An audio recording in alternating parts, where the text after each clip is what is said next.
Nós vamos começar então o nosso painel convidando o Eduardo Gama, da Jingo, que traz para nós aí, então o tema diferenças na abordagem entre mercado de projetos e mercado de distribuição. Eduardo, seja bem-vindo, a palavra é sua. Meu nome é Eduardo Gama, sou responsável pela área de GD e distribuição na Jingo. Obrigado pela participação de todos, é um prazer estar aqui. Primeira vez que eu venho para São Luís e muito gratificante ver tanta gente aqui interessada em aprender um pouquinho mais, conhecer a gente pessoalmente, apertar a mão e compartilhar a nossa experiência. Pediram para eu trazer um tema aqui, diferenças nas abordagens entre projetos e distribuição.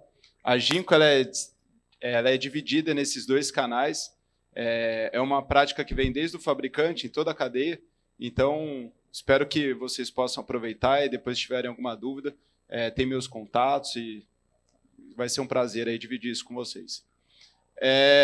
Falando um pouquinho de projeto, a Jingo ela tem uma das maiores plantas de geração centralizada do mundo. Essa planta aqui é 1,1 giga, fica em Abu Dhabi.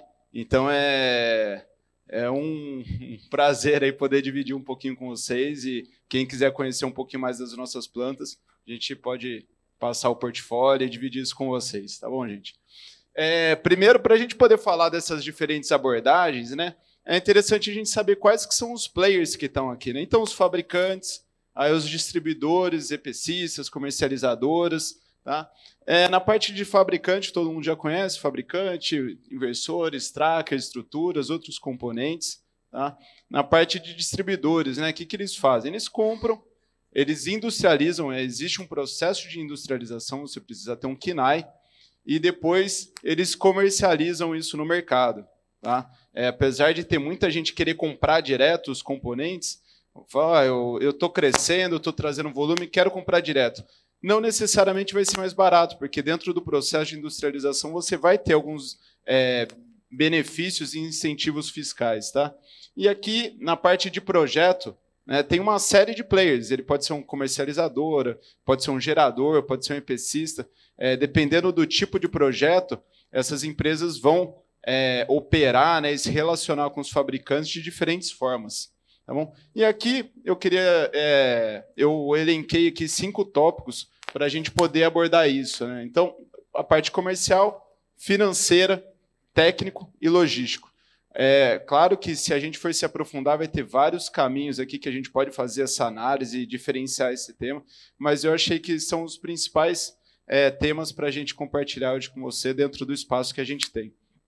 Então, na parte comercial, efetivamente falando, tá? Esses players eles vão se relacionar de diferentes formas. Então, o prazo para aquisição de um projeto, normalmente ele se dá muito antes, ele vai negociar 12, 18 meses, 3 meses.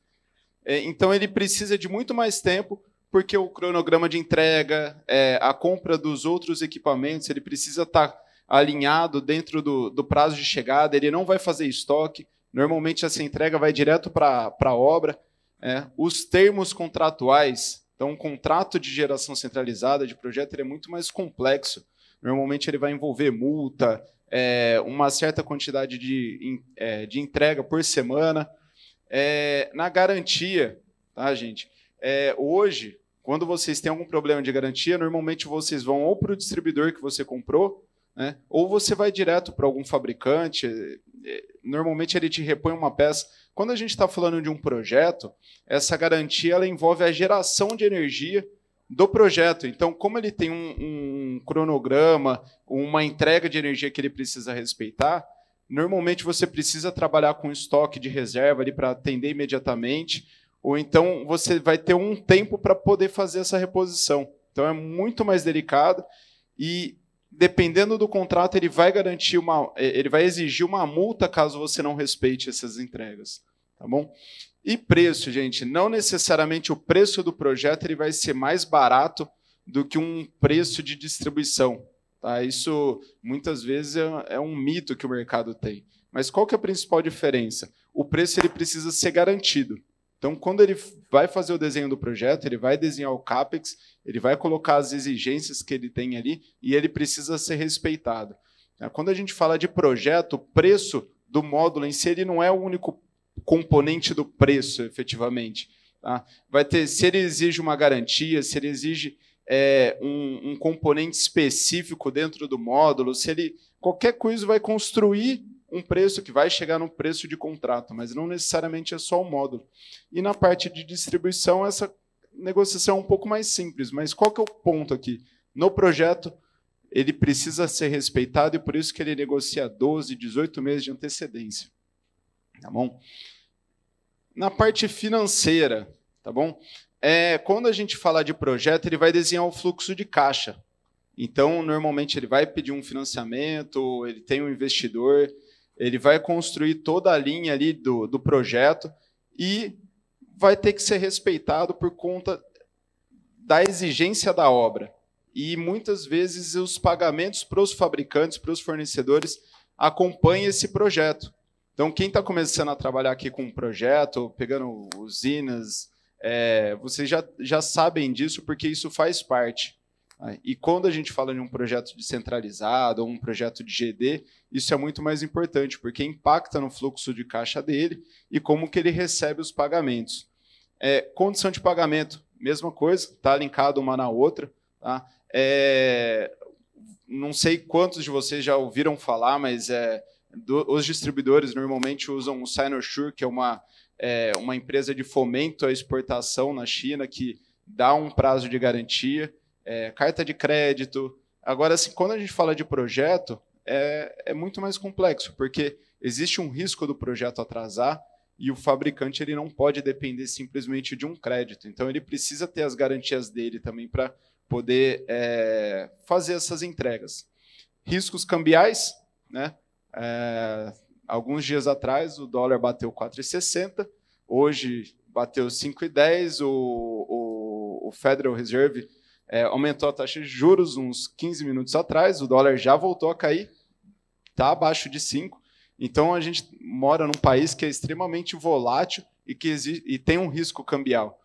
Parece que é pouco, né? 4,60, 5, 4,90. Quando a gente fala de um projeto de milhões e que existe um financiamento, isso é um risco. Então, as empresas de projeto podem e muitas vezes fazem uma trava cambial para poder eliminar esse risco. Tá? O distribuidor é um pouco diferente, porque ele tem um fluxo de entrega contínuo que acaba naturalmente fazendo suas travas cambiais dentro da operação dele. Tá? Agora, pouco tempo atrás, 1 ano, 2 anos, a gente viu muitas empresas sofrendo com isso, quando o dólar teve algumas mudanças muito bruscas, né? Isso impacta o crédito. Se você vende um gerador, um kit, a um preço que você ainda não pagou e, de repente, o dólar sobe e você vai pagar o fabricante, isso pode travar e prejudicar o seu resultado. Agora, o mais importante, a famosa pirâmide aqui da Pivitec, que fala de bancabilidade. Tá? Uma sugestão para vocês, depois olharem e consultarem essa tabela com todos os nomes. Tá? É uma recomendação, né? Mas foquem daqui para cima, porque a gente está falando de empresas que são mais bancáveis. Essas empresas têm uma saúde financeira melhor e que tem maior probabilidade de estar aqui operando com times locais, etc., daqui a alguns anos. Tá? Então, deem uma olhada. Acaba sendo dinâmica, muda de um trimestre para o outro, mas a Pivitec ela costuma soltar isso trimestralmente. Então, é muito legal e um ponto para vocês poderem olhar aí, pesquisarem, saberem das empresas que vocês estão comprando. Tá bom? Da parte técnica, e aí eu queria me aprofundar um pouquinho mais. Para projeto, você tem que procurar módulos com características que vão beneficiar o projeto que você está trabalhando. Então, você vê exatamente a aplicação, o lugar onde você está, como que é o vento, qual que é a estrutura, o tracker que você vai usar, quanto que você vai usar de cabo, qual que é a tensão. É uma análise muito mais profunda para você poder escolher o módulo que você vai usar e assim também o inversor, etc.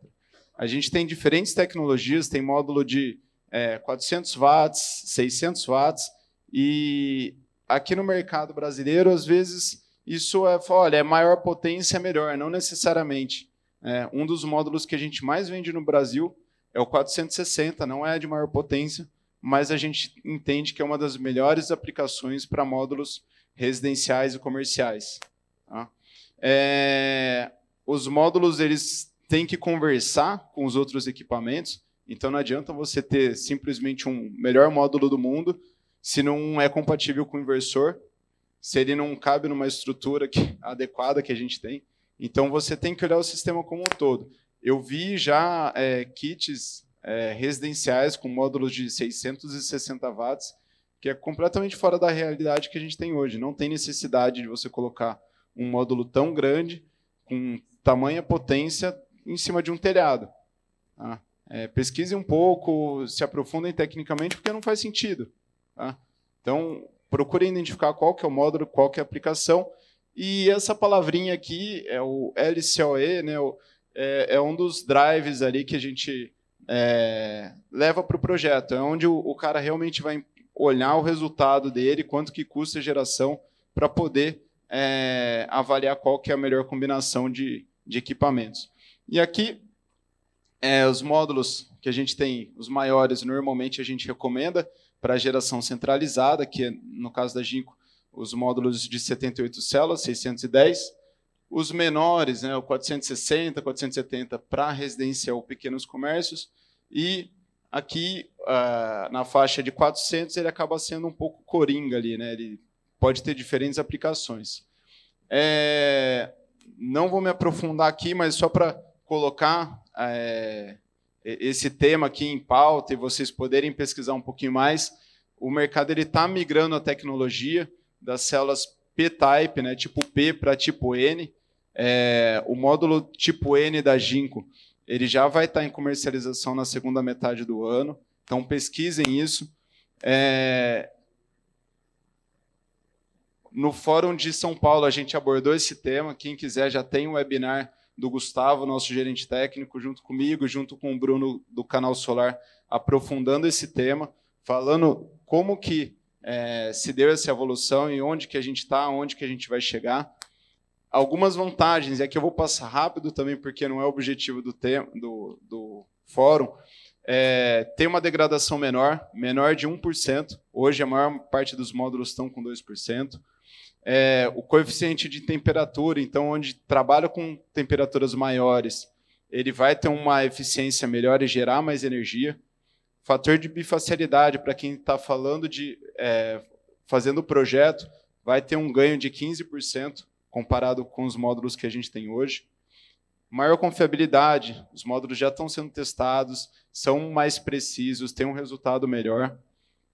Esse é um dos pontos que eu adoro, principalmente quando a gente fala do Nordeste, que o dia começa mais cedo e termina mais tarde. Ele gera, em média, 2 horas a mais por dia. Então, ele começa a gerar mais cedo e gera 1 hora mais tarde. O uso da luz, né, os micros, os multibus bars. Quantidade de bus bars, né, que são aqueles filetes, tem mais, então ele é mais confiável, ele vai reduzir o risco de microcrack.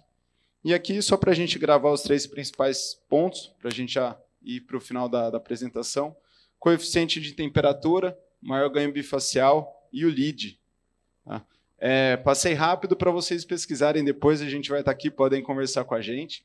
E esses aqui são os módulos que a gente está comercializando no final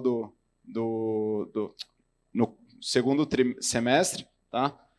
610, 560, 470 vão ser os produtos que a gente vai trabalhar no final do ano e no ano que vem. Tá? A parte logística, bem rápido. Quando a gente fala de projeto, a gente fala de potência por container, então não necessariamente o maior módulo vai ter o melhor custo logístico. Tá? Hoje, que nem o colega falou na palestra anterior, está caro o frete internacional, então isso é cada vez mais relevante. Tem alguns módulos que são maiores, que é difícil de você carregar e levar para o telhado, e não necessariamente a maior potência vai ter a melhor combinação de módulos por telhado. Tá? E a parte legal, né, do contrato, a parte jurídica, quando a gente fala de projeto e distribuição, é bem diferente. Tá? O contrato é muito mais complexo, existem multas, garantias, mecanismos caso tenha alguma diferença de execução do projeto. Então, é muito importante, conforme o mercado for tendo maior complexidade e evoluindo, a gente cada vez mais vai estar presente, vai participar de negociações como essa. Tá bom? Gente, era isso que eu queria falar. Tem um vídeo, mas aí a gente deixa para uma próxima. Quem quiser, me manda um vídeo, tá bom? Aqui tem meu contato, meu LinkedIn, fiquem à vontade, podem nos procurar, a gente tenta ser o mais acessível possível. Então, qualquer dúvida, fico à disposição, gente. Obrigado. Agradecemos a participação do Eduardo Gama, da Aginco. Muito obrigado, Eduardo.